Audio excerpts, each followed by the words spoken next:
Oi gente, aqui é Alice Couto do Alice no País do Futebol. Estamos aqui para a parte 2 da nossa série sobre o Catar. Tá faltando muito pouco para a Copa. Eu vou trazer a parte 2 do vídeo do Catar, que é explicando basicamente o processo até a Copa do Mundo, como o Catar chegou na Copa do Mundo, os símbolos da Copa e tudo que a gente vai poder aproveitar. Falar um pouco das polêmicas, um pouco não muito, porque são muitas polêmicas. A Copa do Catar vai ser a 22ª Copa do Mundo e a primeira Copa a ser realizada no Oriente Médio. O Catar foi escolhido, além de tudo, como uma sede representante da cultura árabe e da região do Oriente Médio. Então acho que a gente pode começar esse vídeo falando como foi mais ou menos a candidatura do Catar para a Copa do Mundo. Catar e outras nações, incluindo a Indonésia, entre outros países, se apresentaram em 2009 para a FIFA como concorrentes para as Copas de 2018 e 2022. O Catar especificou que queria ser sede da Copa de 2022, mas as candidaturas foram apresentadas juntas. Depois de um tempo, o número de candidatos caiu para 5 concorrentes, né? A Indonésia, por exemplo, foi descartada como opção porque não houve um apoio direto do governo da Indonésia à candidatura, então a FIFA removeu. Outros países como o México desistiram, enfim, foram várias questões até que sobraram, além da Rússia, que foi a Copa de 2018, mais 5 concorrentes. O Catar, os Estados Unidos, que vai sediar a próxima Copa, junto com Canadá e México, a Coreia, o Japão, separados, mas os dois sediaram juntos a Copa de 2002, saudades, e a Austrália. Todos foram derrotados pelo Catar. Além da Austrália, todos sediaram Copas recentemente, sendo os Estados Unidos a mais antiga em 94, e vai sediar a próxima. Então, acabou que o Catar ali foi uma solução que eles encontraram. Além de tudo, um país que representava um lugar que nunca tinha recebido o evento, seria diferente. Mas assim que o Catar foi selecionado, imediatamente começaram problemas. O Catar foi selecionado mais ou menos ali em 2010, 2011. Imediatamente começou uma enxurrada de críticas ao Catar e acusações muito sérias de que a escolha e a votação teria sido feita sob influência de compra de votos do Catar. Até a Rússia chegou a ser acusada também em 2018, mas depois de já uma grande confusão falando que o Catar não poderia receber a Copa porque seria roubado, teria sido comprados os votos, enfim, todo um caos. Como muita gente, né, teve muita descrença em relação à África, à África do Sul, em relação ao Brasil, em relação aos países que não são europeus ou Estados Unidos, geralmente passam por uma pressão muito grande. Mas as acusações de compra de votos foram muito sérias, tanto que foram investigadas e a Copa do Catar quase foi suspensa em 2015, quase foi trocada de sede. Mas, segundo o ex-presidente da FIFA, o Joseph Blatter, que a carinha dele já é bem conhecida aí, ele disse que após a realização dos Jogos Asiáticos, que é como se fossem os Jogos Pan-Americanos, realizados em Doha em 2006, o Catar provou por A mais B que era capaz de sediar um evento de grande porte, pois construiu toda uma estrutura olímpica para os Jogos Asiáticos e que a Copa seria sim no Catar. E essas acusações acabaram por ser arquivadas, junto com as da Rússia. A crítica principal de que o país é um país muito pequeno e pouco representativo. Seria uma lavagem de dinheiro muito grande, né? Não tem como dizer de outro jeito. Fazer uma Copa no Catar, que bateu o recorde da Suíça agora, sendo a menor nação em tamanho e população a sediar um evento da FIFA, ou seja, a Copa do Mundo. A Suíça sediou em 54. A menor distância de um estádio para o outro, sendo que vários ficam nas mesmas cidades, é de 40 minutos. É um país pequeno, né? E com uma construção absurda de estádios. Todos os 8 estádios que tem ar-condicionado, né, e são adaptados para o clima do Catar, que é inverno, mas é muito quente mesmo assim. Vai ser a primeira Copa que não vai acontecer entre os meses de junho e julho, porque o país é muito quente, né, para receber uma Copa no verão. Lá é verão, em junho e julho. Então foi adiada para novembro e dezembro. E as temperaturas são quentes, mas são um pouco mais amenas. Dito isso, o Catar teve que investir um dinheiro muito grande em infraestrutura, porque além de construir os estádios do zero, pois não tem, apesar de ter um público de futebol, não possui ainda estádios padrão FIFA, muito menos estádios com capacidade para uma Copa do Mundo. Então levantou do zero 8 estádios gigantescos que basta você olhar um pouquinho a população do Catar, como funciona o país, que você sabe que esses estádios não têm como ser usados em nenhuma totalidade. No máximo 1 ou 2. A Copa do Mundo vai acontecer do dia 20 de novembro ao dia 18 de dezembro, ou seja, a chance de ter um Natal muito alto astral ou baixo astral é alta. A gente espera que seja muito alto astral. O país não conta com grandes diferenças climáticas no próprio território. É um país todo desértico, plano, então não tem nada muito diferente de um estádio para o outro, além dos municípios, porque é um país muito pequeno. Os estádios somados possuem 390.090 lugares. Isso é mais do que a população nativa do Catar. O Catar tem cerca de 3 milhões de habitantes, porém apenas 313 mil nativos do Catar. É muito colossal o tamanho das obras perto do tamanho do Catar. É totalmente desproporcional. São as cidades sedes Lusail, peço perdão aí pelo árabe, que não está em dia, que vai contar com um estádio. A cidade de Al-Khor, que vai contar com um estádio também. A capital do país, Doha, conta com 2 estádios. A cidade de Al Riyadh, que é a segunda maior cidade do país depois de Doha, conta com 3 estádios. Só pra gente fazer uma comparação aqui. São Paulo, que tem mais de 3 vezes a população inteira do Catar, tem 11 milhões de habitantes. A cidade de São Paulo não tem mais de 2 estádios padrão FIFA, mas a cidade de Al Riyadh terá 3 estádios padrão FIFA. Só pra gente ter uma noção do tamanho, da proporção de um evento de Copa do Mundo, do tamanho do Catar e do que foi feito no país para que aconteça esse evento. E se é necessário mesmo tudo isso. E por último, com um estádio também, a cidade de Al-Wakra. Perdão, gente, tá difícil aí o árabe. Vamos às polêmicas, porque são muitas, né? São muitas polêmicas. Eu nunca vi uma Copa com tanta polêmica por metro quadrado. É muito mais que o Brasil, muito mais que a África do Sul, realmente, muito mais que a Rússia. É muito difícil a gente ver vídeos tentando... Ou a gente tenta neutralizar totalmente, falar das belezas do Catar, do país, ou começa a falar muito mal. Eu acho que nenhum dos dois casos se aplica, né, a uma nação complexa como qualquer outra. Mas o Catar é um território que é aliado do Ocidente e que é muito mais fácil fazer uma Copa, como eu já disse aqui antes, do que outros países árabes, o que levanta uma série de questões. Os direitos humanos muito violados no Catar levantam também uma polêmica sobre o que a FIFA considera certo e o que a FIFA considera errado, unindo algumas nações como a Rússia, por exemplo. Não estou fazendo julgamento de certo ou de errado, mas deixando de fora a Rússia e entre outras nações por algumas questões, e legitimando uma competição onde há trabalho escravo, entre outras questões. Uma diferença de critérios, isso é fato, né, para a FIFA escolher uma sede e manter uma Copa do Mundo. E é importante dizer que devido aos conflitos da Rússia com a Ucrânia que estão acontecendo nesse momento, a Rússia foi totalmente banida, né, das eliminatórias e da possibilidade de participar da Copa. E também o Mundial que acaba de acontecer na Rússia, que a França foi campeã em 2018, estávamos todos assistindo, está sendo completamente ali apagado da memória da FIFA de maneira esquisita, né? A gente vai ver isso aqui um pouco mais pra frente até com a divulgação do material do Mundial do Catar de 2022. A primeira polêmica grande que a gente pode falar aqui é em relação à comunidade LGBTQIA+. O futebol já é um ambiente extremamente misógino e homofóbico, racista, enfim, muito difícil, né, minorias políticas no futebol.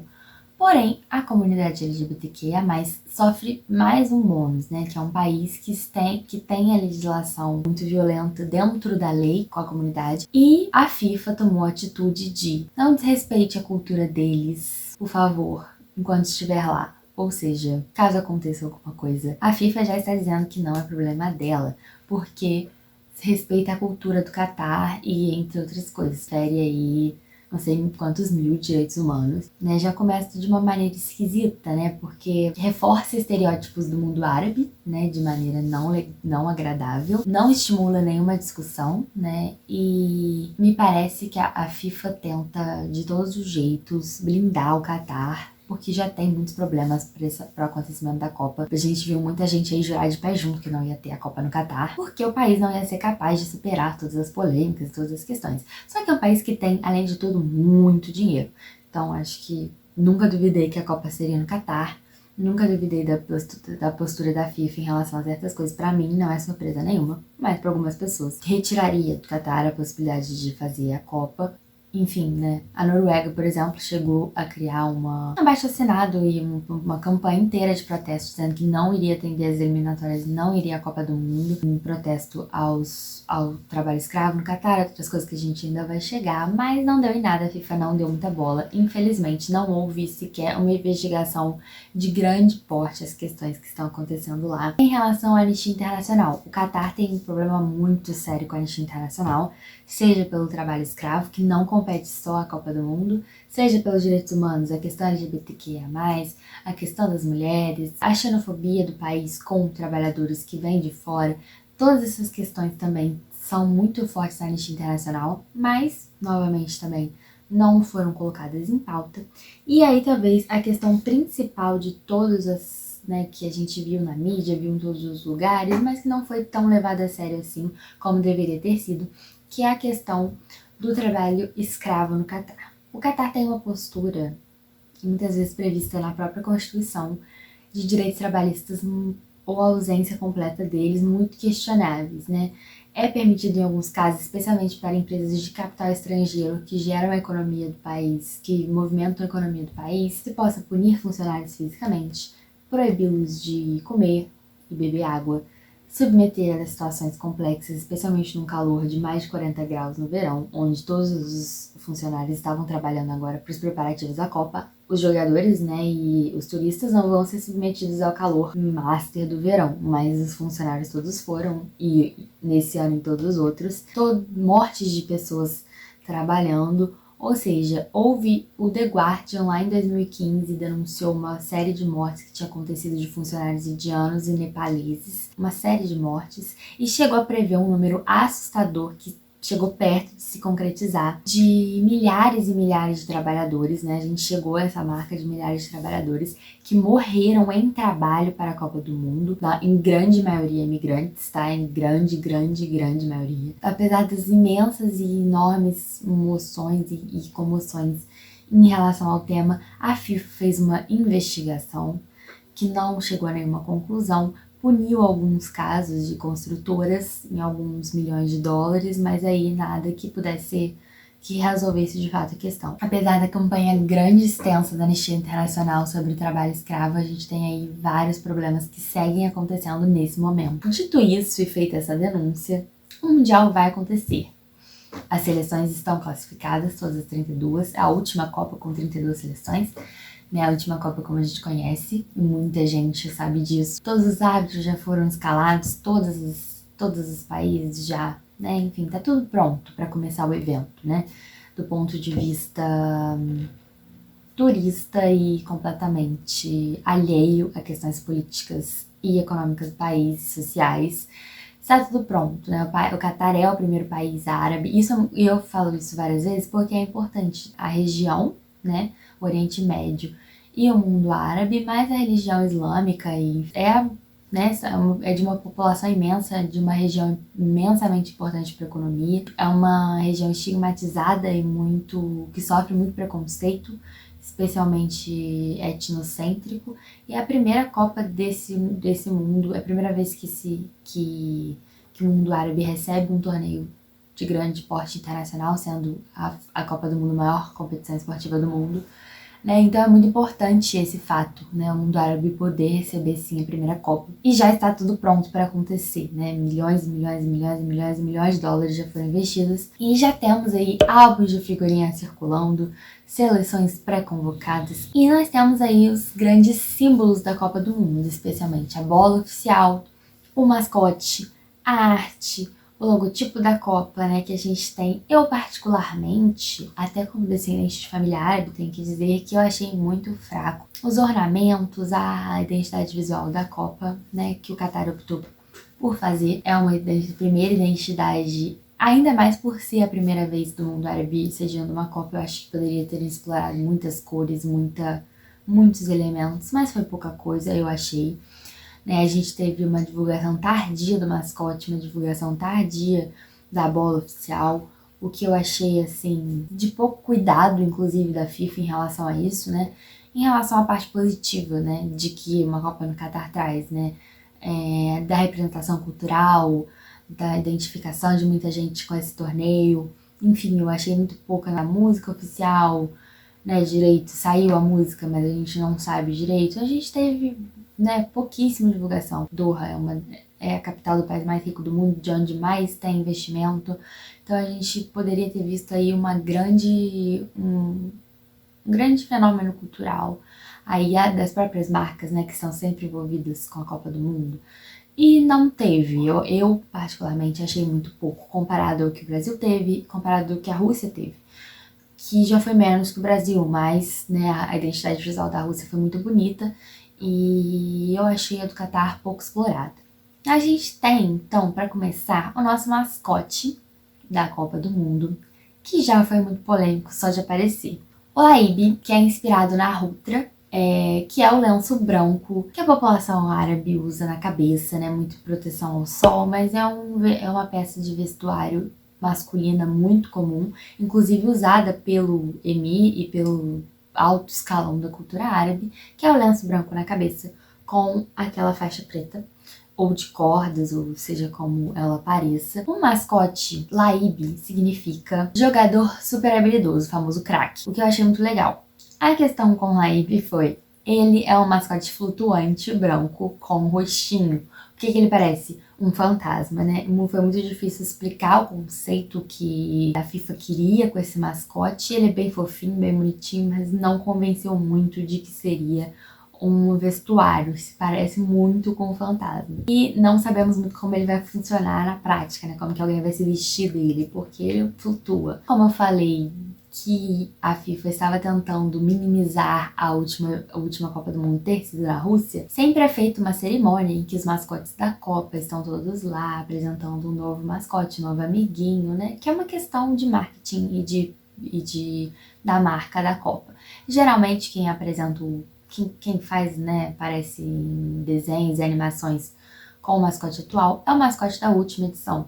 O mascote da Rússia, que é aquele lobinho simpático, não muito bonitinho, porém simpático, foi completamente ignorado nas cerimônias do Catar, né, de apresentação do mascote. Quem teve que fazer o papel diplomático foi o maior mascote das Copas do Mundo, Fuleco, que esteve lá tranquilo, fez o papel diplomático, teve o cartãozinho dos dois, e ele teve que fazer o papel diplomático, porque a Rússia foi completamente excluída, completamente mesmo, do cenário das Copas do Mundo. Não estará presente na Copa, como não pode nem disputar as eliminatórias.